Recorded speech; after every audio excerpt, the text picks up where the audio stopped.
Back to bulletin. దేశంలో ఎప్పుడు ఎన్నికలు జరిగినా బీజేపీతే విజయం అన్నారు కేంద్ర మంత్రి శ్రీనివాస్ వర్మ. బెంగాల్ ఎన్నికలే ఇందుకు నిదర్శనమంటున్న శ్రీనివాస్ వర్మతో మా ప్రతినిధి భార్గవ్ ఫేస్ టు ఫేస్. ఫలితాల తర్వాత బీజేపీలో జోష్ పెరిగింది. ప్రధానంగా దక్షిణాది రాష్ట్రాల వైపు కూడా అటు పెద్ద ఎత్తున కూడా బీజేపీ కమలం వికసిస్తున్నటువంటి ప్రచారం అయితే జరుగుతుంది. ఈ తరుణంలోనే అటు ప్రధాని మోదీ హైదరాబాద్ రానున్న నేపథ్యంలో అసలు తెలుగు రాష్ట్రాల్లో ఎలా ఉండబోతుంది బీజేపీ ప్రపంచం అనేది కేంద్ర మంత్రి శ్రీనివాస్ వర్మ ఇప్పుడు మనతో ఉన్నారు.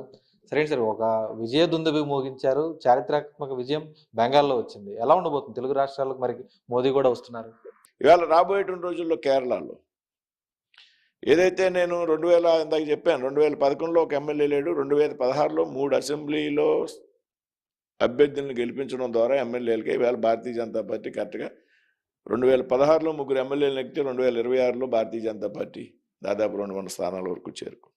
ఇవాళ కేరళ అసెంబ్లీలో 3 ఎమ్మెల్యేలు అడుగుపెట్టారు భారతీయ జనతా పార్టీ తరఫున. దీని ఆధారంగా రాబోయేటువంటి రోజుల్లో కేరళలో కూడా భారతీయ జనతా పార్టీ అధికారంలోకి వస్తుందని చెప్పడంలో ఏమాత్రం కూడా అనుమానం లేదు. దక్షిణాది రాష్ట్రాల ఉత్తరాది రాష్ట్రాలు అనేది కాదు.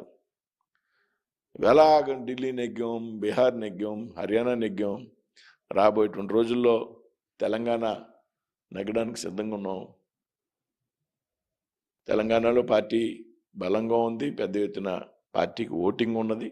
కాబట్టి రాబోయే రోజుల్లో తెలంగాణ, ఆ తర్వాత రాబోయే రోజుల్లో వచ్చేటువంటి యూపీ కానీ గోవా కానీ ఎన్నికల్లో మేము అధికారంలో ఉన్నాం. ఆల్రెడీ యూపీలో 2వ ప్రభుత్వంలో ఉన్నాం, గోవాలో 3వ ప్రభుత్వంలో ఉన్నాం. భారతీయ జనతా పార్టీ విజయాలు ఒక అలవాటుగా మార్చుకుంది. అస్సాంలో 3వ అధికారంలోకి వచ్చాం. అంటే యాంటీ ఇన్కంబినెన్సీని కాదని అధికారంలోకి వచ్చాం.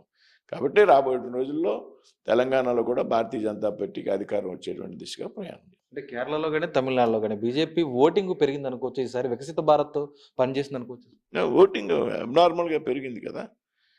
ఒక విషయం చెప్తున్నాను, ఈవేళ ప్రజలు ఎంత స్థాయిలో కలిశారంటే, ఇవాళ హిందూ ముస్లిం అనేది లేకుండా బెంగాల్లో భారతీయ జనతా పార్టీకి ఓటు పడింది. ముస్లిమ్స్ 60% ఉన్నటువంటి అసెంబ్లీల్లో, నా దగ్గర అసెంబ్లీ వైజ్ లిస్ట్ ఉంది, ముస్లింలు 65% ఉన్నటువంటి అసెంబ్లీలో భారతీయ జనతా పార్టీ గెలిచింది. ఉదాహరణకి ముర్షిదాబాద్ జిల్లా ఉంది, 8 మంది ఎమ్మెల్యేలు అక్కడ గెలిచారు. ఆ జిల్లాలో 60% ముస్లిం ఓటర్లు. అంటే ఎవరైతే ముస్లింలు కూడా స్థానికులు ఉన్నారో వాళ్ళు కూడా ఈ విదేశీ చొరబాటుదారుల వల్ల వాళ్ళకు వచ్చేటువంటి ప్రమాదాన్ని, దేశానికి వచ్చేటువంటి ప్రమాదాన్ని గుర్తించి పెద్ద ఎత్తున ముస్లిం ఓటర్లు కూడా భారతీయ జనతా పార్టీకి ఓటు వేశారనేటువంటి విషయం మనం అర్థం చేసుకోవాలి. ఇటీవల మనం చూస్తున్నాము, ఒక ఇండియా మ్యాప్ కూడా మోడీమయ భారత్ అంటూ దాదాపు కాషాయం రంగుతో తిరుగుతుంది. పూర్తి కాషాయం ఎప్పుడులోగా అయ్యే అవకాశం ఉంది? మోడీమయం అనేది కాదు కానీ భారతీయం. మీకు అర్థమైందండి. అంటే స్వదేశీ పార్టీ భారతీయ జనతా పార్టీ, స్వదేశీ నినాదంగా ఇవాళ ఒక బలమైనటువంటి నాయకుడు భారతీయ జనతా పార్టీ ప్రొజెక్ట్ చేసింది, నరేంద్ర మోడీ గారిని. ఆయన ఒక కార్యదక్షత కారణంగా ఏదైతే అమిత్ షా గారి నాయకత్వం, దేశ భద్రత కోసం కఠినమైనటువంటి నిర్ణయాలు తీసుకునేటువంటి నాయకత్వం ఇవాళ భారతదేశానికి భారతీయ జనతా పార్టీ రూపంలో దొరికింది. కాబట్టి ఇది మోడీ మహిమ, బీజేపీ మహిమ అన్నదే ముఖ్యం కాదు. ఏదైతే ఇప్పుడు భారత ప్రధానిగా నరేంద్ర మోడీ గారి బాధ్యతలు స్వీకరించాక ప్రపంచ దేశాల్లో భారతదేశం గౌరవం పెరిగింది. ఒకప్పుడు భారతదేశాన్ని అత్యంత బలహీనమైనటువంటి దేశంగా చూసేటువంటి ప్రపంచ దేశాలు, లేకపోతే అగ్రరాజ్యాల అధినేతలు ఎవరైతే ఉన్నారో ఇవాళ మోడీ జపం చేస్తున్నారు.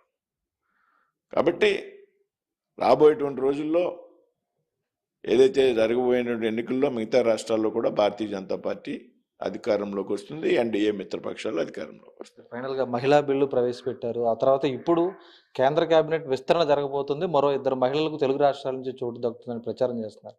ఎప్పుడులోగా జరిగే అవకాశం ఉంది? ఇప్పుడు కేబినెట్ విస్తరణ అనేది ప్రధానమంత్రి గారికి ఉన్నటువంటి అధికారం. కేబినెట్లో ఇంకా ఖాళీలు కూడా ఉన్నాయి, ఇవ్వాల్సినటువంటి దాదాపు 7 కానీ 8 కానీ ఉన్నాయి.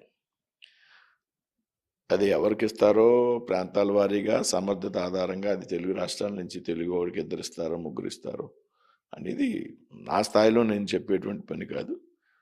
మహిళా బిల్లు కోసం మహిళలకు ఇవ్వడం కాదు, భారతీయ జనతా పార్టీ ముందు నుంచి కూడా మహిళలకి పెద్ద ఎత్తున ప్రాధాన్యత ఇస్తూ ఉంది. భారతీయ జనతా పార్టీ గత 20 సంవత్సరాల క్రితం నిర్ణయం తీసుకుంది. ఏదైతే పార్టీలో పదవులు ఉంటాయో, అంటే ఆఫీస్ బేరర్స్ అంటాం మనం, పదాధికారులు, అంటే president, vice president, secretary, general secretaries ఉంటాయి. అందులో 33% పదవులు మహిళలకి గత 20 సంవత్సరాలకు ఇస్తున్నారు. ఆ విధంగానే మహిళా నాయకత్వం దేశంలో భారతీయ జనతా పార్టీకి బాగా పెరిగింది. ఇవాళ అనేక రాష్ట్రాల్లో ముఖ్యమంత్రుల అభ్యర్థులు, కేంద్రంలో మంత్రులు భారతీయ జనతా పార్టీ. ఇటు మధ్యప్రదేశ్లో ఇవాళ ఢిల్లీ ముఖ్యమంత్రి గారు, అంతక్రితం రాజస్థాన్లో వసుంధరా రాజే సింధియా గారు, అలాగే కేంద్రంలో అనేక మంది మంత్రులు ఇవాళ లభించారంటే భారతీయ జనతా పార్టీ అంతర్గతంగా పార్టీకి సంబంధించి 33% రిజర్వేషన్లని గత 20 సంవత్సరాలుగా అమలు చేస్తుంది. రాబోయేటువంటి రోజుల్లో కూడా మళ్ళీ మహిళా బిల్లుని తీసుకొచ్చి 33% రిజర్వేషన్ అమలుని ఖచ్చితంగా 2029 ఎన్నికల నాటికి తీసుకువస్తారనేటువంటి నమ్మకం మాకుంది.